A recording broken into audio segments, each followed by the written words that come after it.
ओवाळू, आरती ओवाळू चरणी ठेवूया माथा. त्रैगुण्य परब्रह्म तुमचा अवतार, तुमचा अवतार. त्याची काय वर्णू, त्याची काय वर्णू लीला पामर. शेषाधिक शिरले नलगे त्या पार, नलगे त्या पार. तेथे जडमुळ कैसा, तेथे जडमुळ कैसा करू मी विस्तार.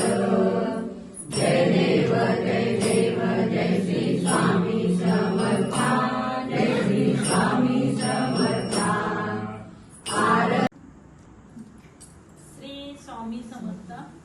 श्री स्वामी समर्थ आरती व सेवा मंडळ पुणे या मठाचे मठाधिपती सद्गुरु दादा महाराजांना वंदन करून, श्री स्वामी समर्थांचे कृपाशीर्वाद घेऊन वंदनीय ताई मौली आणि आदरणीय रेखा मौली यांना नमस्कार करून मी प्रबोधनाला सुरुवात करते. आज 4 सप्टेंबर शिक्षक दिनाच्या पूर्वसंध्येला सगळ्याच आमच्या गुरुवर्यांना, सगळ्या शिक्षकांना शिक्षक दिनाच्या शुभेच्छा.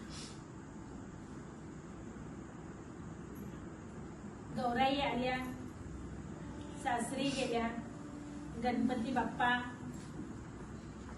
गणेश चतुर्थीला आले, अनंत चतुर्दशीला निघाले. तर हा गणेश उत्सव किंवा गणपती उत्सव हा एक उत्सव नाहीये किंवा हा सण नाहीये. हे आपली सांस्कृतिक परंपरा जपणारा हा एक ठेवा आहे आणि तो एका पिढीकडून दुसऱ्या पिढीकडे दिला जाणारा हा वारसा आहे, वसा आहे हा. आणि मग ह्या गणपती उत्सव किंवा गणेश उत्सव हा 10 दिवसाचा जो उत्सव असतो तो वेगवेगळ्या पद्धतीनं साजरा केला जातो. घरगुती तर आपले असतातच, पण वेगवेगळी मंडळ आहेत, त्या मंडळांच्या मध्ये विविध पद्धतीने साजरा केला जातो. मग त्या ठिकाणी गणपती स्तोत्रापासून सुरुवात होते, अथर्वशीर्षाचं पठण केलं जातं, गणेश पुराण काही ठिकाणी चालू असतं. मग त्यामध्ये लहान मुलांना, मोठ्यांना, आबालवृद्ध सगळेजण त्याच्यामध्ये सहभागी होतात. म्हणजेच हा जो सण आहे, हा उत्सव जो आहे तो एकमेकांच्या मधली कटुता, दुरावा सगळं विसरून एकत्र येण्याचा हा सण आहे. आणि म्हणूनच की काय, स्वातंत्र्याच्या चळवळीमध्ये टिळकांनी सुद्धा स्वातंत्र्य चळवळीचा प्रसार करण्यासाठी, स्वातंत्र्य चळवळीमध्ये जास्तीत जास्त लोकांना सहभागी करून घेण्यासाठी म्हणून गणपती उत्सवाला सुरुवात केली. का तर स्वातंत्र्य चळवळीचा प्रसार करायचा, लोकांना जास्तीत जास्त याच्यामध्ये सहभागी करून घ्यायचं, हे निमित्त होतं, हे कारण होतं आणि त्यांनी गणपती उत्सवाला सुरुवात केली. आता हे गणेश जन्माच्या किंवा गणपती जन्माच्या वेगवेगळ्या कथा आहेत, सगळ्यांना माहिती आहेत. तरीही आपल्याला माहिती आहे की माता पार्वती आपल्या अंगावरच्या मळापासून गणपतीची निर्मिती केली. क्षणभर असा मनात विचार आला की अंगावरच्या मळापासून म्हणजे देवाना कुठलीच गोष्ट आणि ही अशक्य नसते आणि त्याच्यात ही आदिमाया, आदिशक्ती आहे. तर खरोखरच एवढा मळ होता का?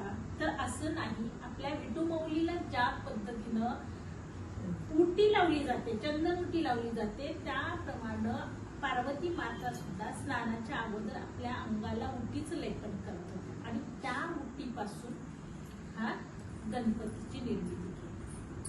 त्याचबरोबर गणपती जन्माची किंवा गणपतीची निर्मिती अजून एका कारणासाठी झाली. तर त्रेतायुग किंवा द्वापार युगात आपल्याला माहिती आहे की अनेक ठिकाणी अनेक कथा बघितलेल्या आहेत, वाचलेल्या, सगळ्यांच्या वाचनात आलेल्या आहेत की त्याच्यामध्ये देवगण, ऋषीगण यांना राक्षसगण हे फार त्रास देत होते. कुठल्याही त्यांच्या त्यांचे होम हवन चालू असेल, त्यांचं धार्मिक काय काम चालू असेल तर हे राक्षस येऊन त्यांना त्रास देत होते. आणि असंच एकदा सिंधू नावाचा राक्षस या देवदेवतांना इतका त्रास देत होता, सगळे देवगण सगळे कंटाळले आणि कुठे गेले तर भोल्या बाबाकडे गेले, महादेवांच्याकडे गेले आणि त्यांनी सांगितलं की या राक्षसाच्या त्रासातून आम्हाला वाचवा, महादेवा याला वाचवा, आम्हाला वाचवा. आणि त्यावेळी पार्वती माता, अधिमाया आणि भोलेनाथांनी तपश्चर्या केली आणि त्या तपश्चर्येतून त्यांनी गणपतीची निर्मिती केली. अशी एक कथा आहे. आणि हे गणपती का निर्माण केला तर त्याच्याकडं गण होते, शिवगण भरपूर होते त्यांच्याकडे, पण त्यांचं अधिपत्य करणारा गणपती, पती म्हणजे अधिपत्य करणारा, त्यांचं नेतृत्व करणारा, म्हणून त्यांनी गणपतीची निर्मिती केली, गणपती तयार केला. आणि मग त्याला या शिवगणांचं, या नंदी त्यांचे जे शिवगण आहेत त्यांचं नेतृत्व करायला लावलं आणि ह्या दानवांचा नाश केला. अशी त्याच्याबरोबर ही कथा आहे. पुढे जाऊन आपल्याला तेही माहिती आहे की पार्वती मातेनं आंघोळीला गेल्यानंतर आपल्या संरक्षणासाठी, सुरक्षेसाठी म्हणून गणपतीला दरवाजाच्या बाहेर बसवलेलं होतं. आणि त्याच्यानंतर भोलेनाथ आले, त्यांना अडवलं म्हणून त्यांचं शिरच्छेद केला, त्यानंतर हत्तीचं डोकं लावलं गेलं. ह्या कथा सगळ्यांना प्रचलित आहेत, माहिती आहे. मग आपला देह असा आहे, जरा गणपतीला हत्तीचं तोंड, शरीर सगळं मानवाचं, आणि मग अशा ह्याच्या वेळेला कुणी आपल्याशी लग्न करणार नाही, विवाहाच्या ह्याच्यात नको, म्हणून ते तपश्चर्या करत होते. आणि ते तपश्चर्या करत असताना तिथून तुळशी चाललेली होती आणि ती तुळशी या गणपतीवरती मोहित झाली आणि त्यांनी त्याला लग्नाची मागणी केली, माझ्या बरोबर लग्न करणार का अशी विचारणा केली गणपतीने. गणपतीनं नाही म्हणून सांगितलं. ते नाही म्हणून सांगितल्यानंतर त्या तुळशीने त्याला शाप दिला, तू माझ्या बरोबर लग्न करायला तयार होता, तुझी 2 लग्न होती. आणि म्हणून गणपती पण काय देवच आहेत सगळे एकमेकाला, गणपतीने पण शाप दिला, तू मला हा शाप दिला ना, तुझं पण राक्षसाबरोबर लग्न. आणि मग तेव्हापासून गणपतीला तुळशी वाहिला जात नाही. आणि मग आता 2 लग्न होतील, पण ते पण आता कसं विधिलिखित, आता हे शाप दिलेला आहे. पुन्हा गणपती कुणाचेही लग्न चालू असेल तर त्या लग्नामध्ये गणपती आणि त्यांचे मूषकराज हे तिथं विघ्न आणायला जायचेच. कुणाचं लग्नच होऊ देत नाही, कोणाचंच लग्न होऊ देत नाही. हे ब्रह्माजीला सगळेजण त्रासले आणि ब्रह्माजीकडे मागणी केली, ह्याला काहीतरी यावर घाला, गणपती बाप्पाच्या या कामाला काहीतरी थांबवा. हे असं जर कोणाची लग्न नाही झाली तर पुढं वाढणार कसं हे सगळं. आणि मग ब्रह्माजीने काय केलं, आपल्या मानसकन्या रिद्धी आणि सिद्धी यांना शिक्षणासाठी गणपती बाप्पांच्याकडे पाठवलं. आणि मग गणपती बाप्पा ते शिक्षण देत होते. मग इकडं कुणाचं तर लग्न व्हायला लागलं की मग ह्या रिद्धी आणि सिद्धी काय करायच्या, ते मूषक राजाचं गणपतीचं लक्ष तिकडून वळवायच्या आणि मग हळूहळू इकडं लग्न व्हायला लागले. आणि गणपती बाप्पा बुद्धीचे देवता आहे, त्यांच्या हे लक्षात येणार नाही असं कसं, त्यांच्या हे लक्षात आलं, ते या रिद्धी सिद्धीला शाप देणार. तोपर्यंत ब्रह्माजी त्या ठिकाणी आले आणि त्यांनी सांगितलं, थांब गणपती बाप्पा, त्यांच्याबरोबरच तुझं लग्न लावतो. आणि मग त्या रिद्धी सिद्धी बरोबर त्यांनी. आपल्याला हेही माहितीये की गणपती बाप्पा खायला भरपूर लागत गणपती बाप्पा. आणि एकदा विष्णू भगवान आणि लक्ष्मी मातेचं लग्न, आणि विष्णूंनी मुद्दाम या गणपती बाप्पाला निमंत्रण दिलं नव्हतं का, तर ते जास्त खातायत, सगळं संपवतील, काय करायचं म्हणून. आणि सगळ्यांना देवगणांना निमंत्रण दिलं. सगळेजण त्या ह्याच्यामध्ये आले आणि सगळेजण एकमेकांच्या बरोबर कुजबुजायला लागले. गणपती आले नाहीत, गणेश आले नाहीत, गणपती आले नाहीत. मग विष्णूने सांगितलं, मी त्याच्या आई वडिलांना निमंत्रण दिलं होतं, आई वडिलांच्या बरोबर यायचं होतं, त्यांनी आले नाहीत ते. बर, नाही आले. मग जेव्हा या नवरा नवरीचा रथ सगळे वराडी ज्या रस्त्याने जाणार होते त्या रस्त्याला आमच्या गणपती बाप्पाचे मूषकराज सेना त्या ठिकाणी गेली. तो रस्ता खालून सगळा पोखरून टाकला, खालून पोखरला आणि खालून पोखरला तो रथ चालला. बरोबर रथ तो अडकून बसला. अडकून बसल्यानंतर आता काय करायचं? मग सगळ्यांनी विचार विनिमय सगळ्यांचा झाला आणि मग सगळ्यांच्या विचारातून असं त्या ठिकाणी उत्तर त्याला मिळालं किंवा असं ठरलं गेलं की गणपती बाप्पाला बोलवलं नाही म्हणून हे विघ्न आलेलं आहे.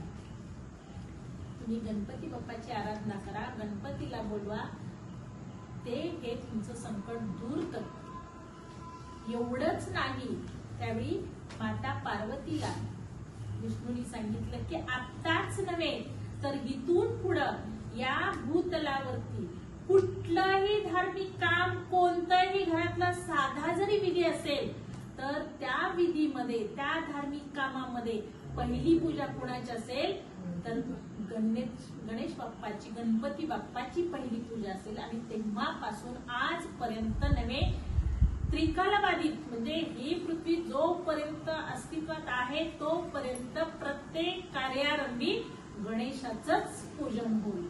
गणपती बाप्पा मोरया, मंगलमूर्ती मोरया. श्री स्वामी समर्थ महाराज की जय. सद्गुरु अण्णा महाराज की जय. सद्गुरु दादा महाराज की जय.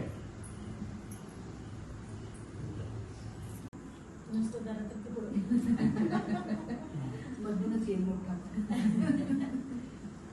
मी सौ सुधा कुलकर्णी. वंदनीय दादा महाराजांना नमस्कार.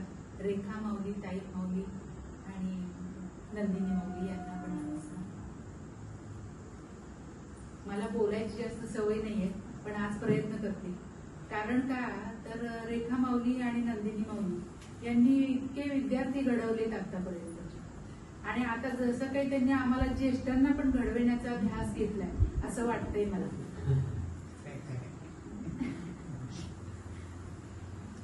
माझा अनुभव सांगते.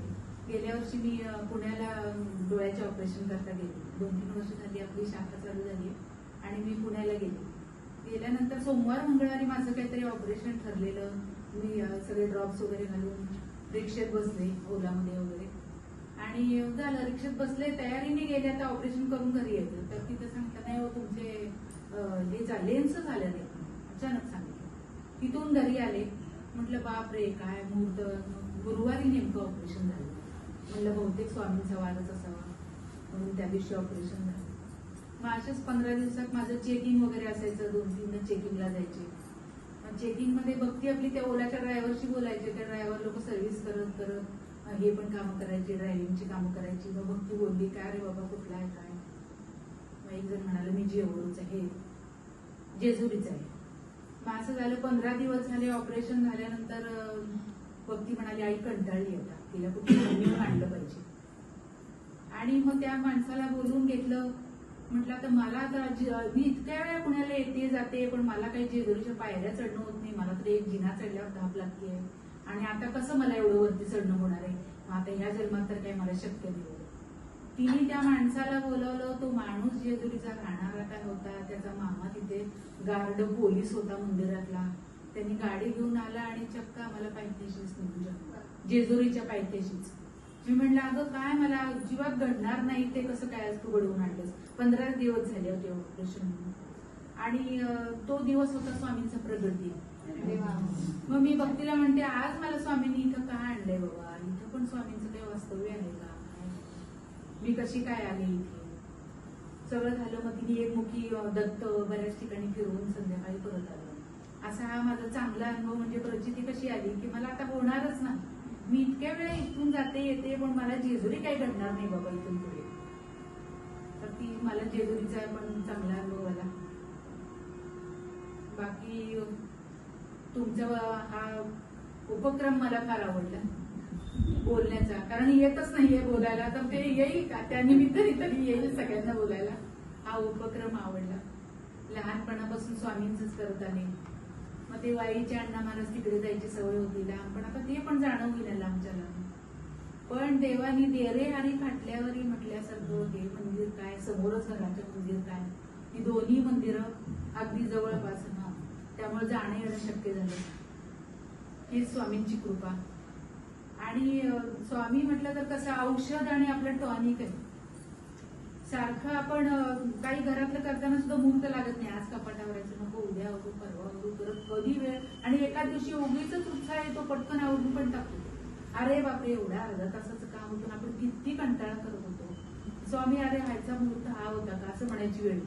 प्रत्येक वेळेला मी कुठल्याही मंदिरात गेले, महादेवाच्या जाऊ दे, पांडुरंगाच्या जाऊ दे, पण तोंडात ना श्री स्वामी समज, काही सारखं पडायला लागलं करायला स्वामी समज, तोंडात सारखं, म्हणजे इतकं आपलं जीवन स्वामीमय माझं तरी झालंय. तसं तुमचं पण सगळ्यांचं जीवन स्वामीमय हो, ही स्वामी चरणी प्रार्थना करते.